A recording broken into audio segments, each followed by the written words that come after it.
Left side, I'm completely ADD. Mm. On my right side, I'm OCD. I expect the best and plan for the worst.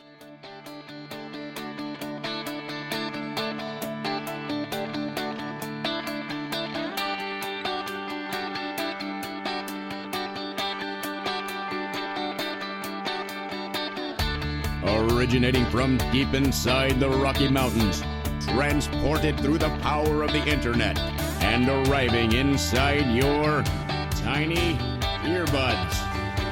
It's the Appraiser Coach Podcast, helping appraisers increase their efficiency, quality, and make more money. Here's the guy who makes it his life's mission to create value for real estate appraisers nationwide. Your host and the Appraiser Coach, Dustin Harris. Welcome back to the program, everyone. Dustin Harris hanging out with you once again. Want to shout out to each of our sponsors. Of course, Working RE Magazine. Working RE is where I go to find out what's going on in the career of my choice, which is appraisal. Folks, if you want to know what's going on out there, you need to subscribe to their free newsletter. It's at workingre.com. Again, workingre.com. Spark for appraisers, helping you to import data, helping you to save time, helping you to have higher quality because you don't fat finger something that the computer puts in for you. Check them out. Go to sparkforappraisers.com, sparkforappraisers.com/MLS to find out if they are in your area. And finally, we're sponsored by Alamode. Alamode is helping you to save time by giving you smart tools within their program. Check them out. Go to alamode.com, or you can call them, and I encourage you to do so at 800-ALAMODE. I want to welcome back to the program for a second week in a row, Mr. Jim Stafford. Jim, welcome back, my friend. It's great to be here, Dustin. I appreciate you giving me another time with you. Well, I appreciate last week we talked about the easy process versus the hard process. I highly encourage people to go back and listen to last week's episode if they have not, because I think it kind of lays the foundation of today. Today, we're going to be talking about bulletproofing your appraisal business. But first, I want to give you a quick intro, Jim. Jim, you are an advocate for using technology. I've experienced that firsthand, and you develop tools that are absolutely incredible. You enjoy teaching other appraisers how they can save time and money while not cutting back on the credibility of their appraisal report. In fact, actually giving a more credible report, in my opinion. You are a Texas certified residential appraiser with over 27 years of experience. You've worked for major lenders, Wall Street, Fannie Mae. You have an interesting background with Fannie Mae and a deep knowledge of their requirements and guidelines. And in addition to working with appraisers and improving their processes, you also own and operate a very efficient appraisal office in Frisco, Texas. Welcome back. Thank you. Good to have you, my friend. So today we're going to be talking about bulletproofing your appraisal report. I want to make it very clear up front, okay? I don't want to be any misnomer at all, my friend. Bulletproofing, okay. Can you do everything we talk about today, Jim, and still have an issue with the state board? Of course you can, right? But our goal is to get it more robust, right? Yes. Yeah. Okay. So we're talking about bulletproofing the appraisal business. Right, exactly. So and I appreciate you clarifying that, because when we talk about, so Tim and I think have an episode called Bulletproofing Your Appraisal Report. The idea is getting everything put together that will be the most efficient and quality so that you can have the best chance against the state board, right? I want to take that same process, if you will, that same principle and apply it today, Jim, to your appraisal business, okay? Bulletproofing your appraisal business. What do we mean when we say that?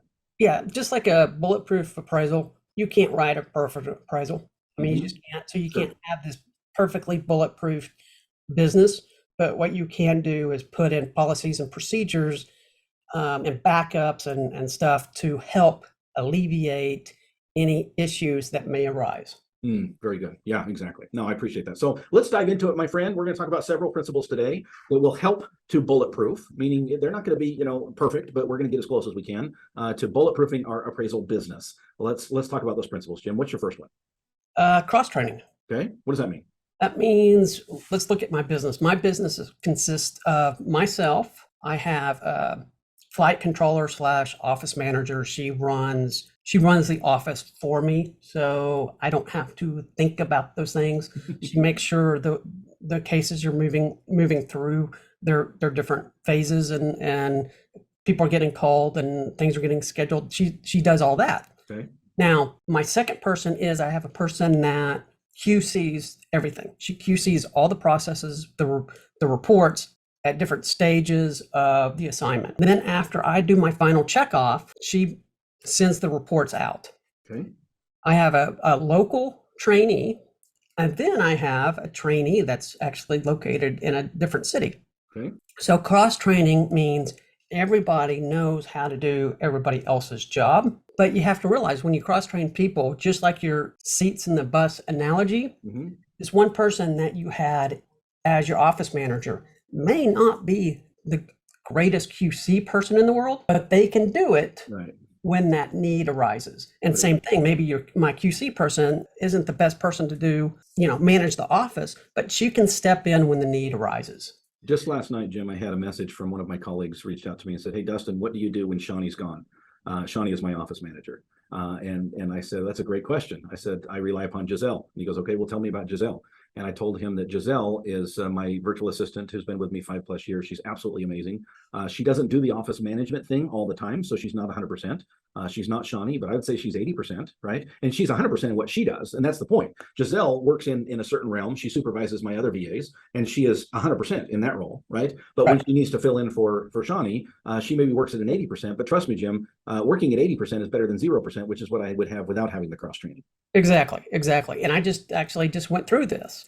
My office manager just had a baby and is on maternity leave. So now that wasn't a shock. She told me 5 months ago. Yeah. So we went through cross training for the last several months. And when I got that text that said, "Hey, I'm headed to the hospital," okay, all the things were put into place. It only slowed me down. I had a little natural break in the business anyways.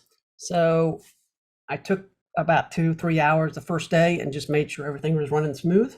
As you said, we're probably running about 75% of where we would be running if she was with us. Right.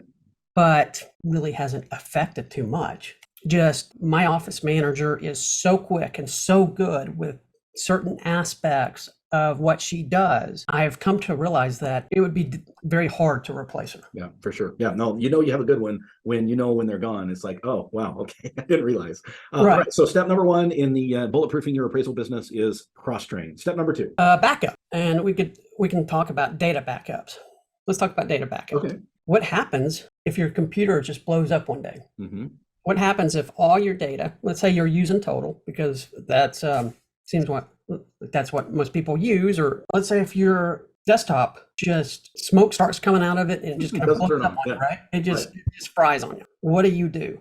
Do you have your completed work files, completed reports saved somewhere else? Are they saved on the cloud somewhere? Are they saved on a detachable hard drive? Are they saved in both places? I always recommend saving them at least in both places. What about getting your appraisal software up and running? What about having another computer at the ready for when that happens? That sounds like a lot of work, Jim. Yeah. So instead of waiting for it to happen, have a secondary computer. Now, it doesn't need to be expensive, top of the line thing, but have one ready to go. Just in case. Yeah, just in case. I use a desktop as my main computer, but Total is not actually loaded on that computer anymore. It's actually in a computer. I'm in Dallas, Texas. It's on a computer sitting in Virginia. So if that place goes, they already have a secondary backup for me. Right. Exactly. So that was something I just incorporated not too long ago, which I love. But let me tell you a little story about work file backups. Yes. So my start in this profession, my start in the appraisal world was I was an office runner, just did whatever needed to be done around the office for a fairly large commercial appraisal firm that did mostly industrial type of properties. One of my responsibilities was to take the work files, the appraisal reports and the work files off to the offsite storage facility. Okay. And when I'd get there, or I'd have to go pick up a file from there. And it seemed like it was always at the bottom, in the bottom box, at the back end of the facility, at the bottom. So I had to dig through all these boxes to get to the correct one, right? Right. So I got so sick of it, I went to my bosses and I said, "Hey, can we organize the storage facility?" And they said, put together a budget, figure out how much it's going to cost, what you want to do.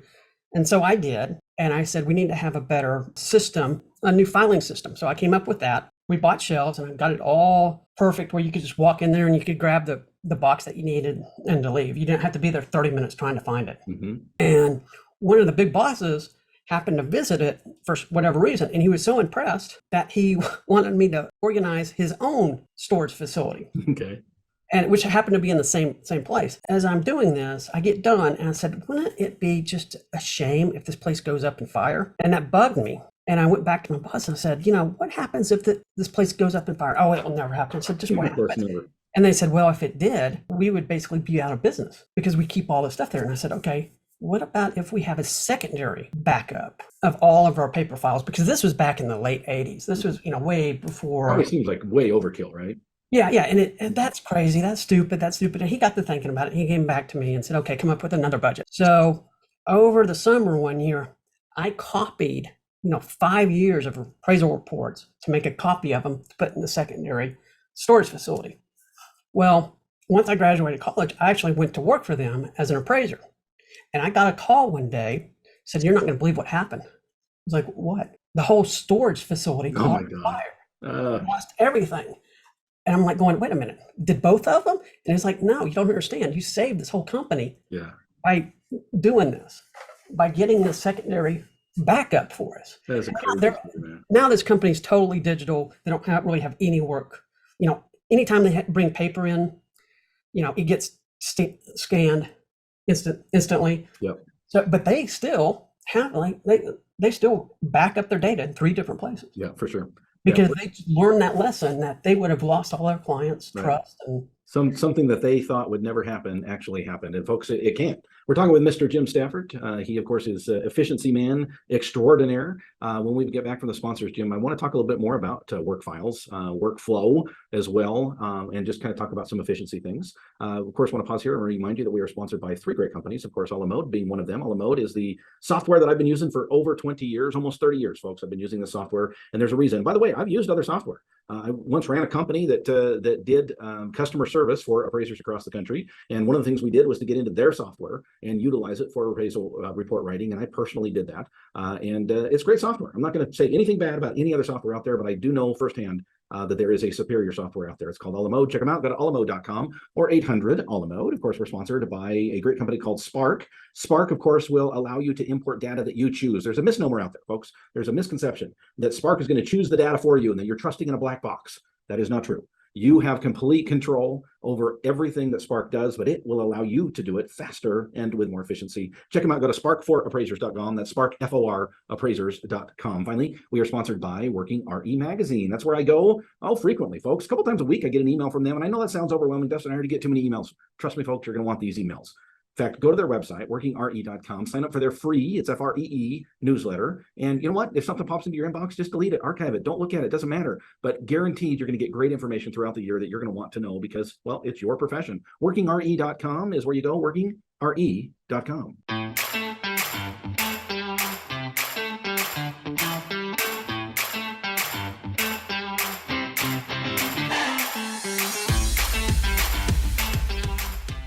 All right, folks, welcome back to the program. Mr. Jim Stafford is with us. We're talking about some efficiencies and specifically bulletproofing your appraisal business. Welcome back, Jim. Thank you. So we were talking a little bit about backups when it comes to work files. Talk to me more about that and maybe some other backup ideas that you might have for us. So I have a backup regiment that involves I keep files on the cloud, and then I download those files into a detachable drive. Okay. Every month. So I take all my monthly files and download them into a hard drive, a solid state hard drive that that is sent off to a offsite storage. So if something happens at my office, let's say if it gets burned down. That'll never happen, Jim. Right. We're okay. We're backed up. Good for you. Yeah. I actually have 4, sometimes 5. You have to allocate a little bit of time. You have to set up some procedures to do that. But I sleep very well at night knowing that I don't have just one copy of all my work for the last 5 years on one drive sitting somewhere. I agree. Let's talk about that. You said it takes some doing, it takes some procedures. It takes putting together an idea of how you get from start to finish. We call that workflow when we talk business. Let's talk workflow. What types of systems do you think are important to have in place when it comes to workflow? You need to have a good order management system. Mm-hmm. Something that is the best would be cloud-based, so it's not tied to your computer. It needs to be easy to work with, and then you need appraisal software, obviously, to do the appraisals. You need to keep that in a secure place. So those are kind of the systems that you need to have in place for efficient workflow. But you need to make your workflow not so stringent that you have to follow it exactly the same every single time. Or that it can't be changed. It can't be changed, exactly. So like our workflow allows us, my assistant will text me saying, hey, I just put this on your schedule. The file is uploaded to the cloud. You're scheduled for 10 o'clock in the morning between these two other appointments for the observation of the house. Okay, that's not usually how we do things, but our systems are flexible enough to allow us to service our clients. Well, the other part of that, Jim, and when I deal with my clients, when we're talking about efficiencies and specifically with workflows, one of their cautionary tales is, well, Dustin, I hesitate putting in, and they don't actually say this, I actually have to deduce this, right? They have hesitancy, and I have to dig in and get them to finally admit what they're doing. And what they're doing is, Dustin, I don't want to put these things in stone because, maybe it's not the most efficient way. I don't want to put a procedure out there and find out that it's not the most efficient way to do things. And my response is always, folks, this is not in stone. This is in paper with pencil with an eraser on the back, right? All you have to do is put it down, get it going, and then you can tweak it. Exactly. So a little story, we had an issue with Total for Mobile. For some reason, it wasn't getting the stuff from the cloud. Well, instead of just freaking out and not knowing what to do, I thought of that ahead of time and wrote in a procedure that says, okay, this is what we're going to do if this ever happens. I don't think it's going to happen, but sure enough, it did. Sure. And my assistant called me and said, hey, I'm not getting the thing off the cloud. I'm going to go, can you do it the second way? And I was like, okay, sure. We'll do it. It'll take about 10 minutes, 15 minutes to do it. But we have that procedure set up. It worked. It was fine. It slowed us down about 15 minutes. But we weren't stuck on a file for 2 days because we didn't know how to get the information off my phone to the desktop. Right. Exactly. We had already come up with that solution. Yeah, exactly. So in other words, you precluded by planning ahead. Yes. Yeah. So I have an interesting mind, if you want to call it that. I'm left side, I'm completely ADD. On my right side, I'm OCD. I expect the best and plan for the worst. Yeah, I know what you meant. Yeah, so when something goes bad, yes, I cuss, I bang stuff around, but then I go, okay, Wild manner, Jim, I can't imagine. Yeah, so I cuss and do all that, and then I say, okay, let's go on to our second thing. Because the thing about technology is it's great until it lets you down. Exactly. You always have to have that backup. Exactly. Well, when I think technology, I think Jim Stafford. Jim, you are an efficiency guy. You are working with appraisers all the time, helping them to improve their processes, which I love. Tell me, if a listener is listening to this and thinking, I would love to get with Jim and find out how I can bulletproof my appraisal business, that I can become more efficient in the processes that I do. How would they go about doing that, Jim? You can find me at jim@appraiserally.com. Love it, my friend. Thank you for joining me today and for last week as well. People need to go back and listen to that as well if they missed it. Mr. Jim Stafford of Frisco, Texas. Thank you, my friend. Thank you. I'll see you in a couple weeks. Can't wait, my friend. Thank you. Yep. You've been listening to the Appraiser Coach podcast with Dustin Harris. If you like what you hear, please give us a 5-star rating and post a short review on iTunes. For more in-depth insider information on how you can make more money as a real estate appraiser, visit theappraisercoach.com and sign up for the All-Star team today. Thanks for joining us. And now, get out there and create some value.